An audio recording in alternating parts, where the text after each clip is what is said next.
আসসালামু আলাইকুম। পরম করুণাময় মেহেরবান আল্লাহর নামে শুরু করছি। সকলকে জুমা মোবারক।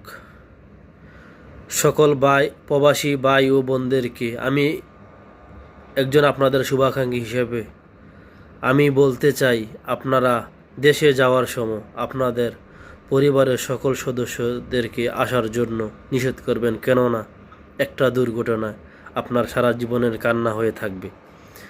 এবং ওই দেখেন আমাদের একজন ওমান প্রবাসী ভাই, ওনার পুরা ফ্যামিলি ওনাকে নেওয়ার জন্য এয়ারপোর্টে এসেছে এবং এয়ারপোর্ট থেকে যাওয়ার সময় একটা দুর্ঘটনায় ওনার ফ্যামিলির 7 জন নিহত হয়ে গেছে।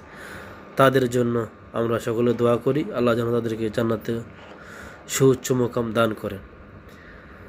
আমরা চাই আপনারা নিরাপদে দেশে যান এবং দেশের ছুটি কাটিয়ে আপনি আপনার কর্মস্থলে আবার ফিরে আসেন। আমার পক্ষ থেকে ভাই আপনাদের কাছে হাত জোর করে অনুরোধ থাকবে, আপনাদের সকল পরিবারকে এয়ারপোর্টে আসার জন্য নিষেধ করবেন।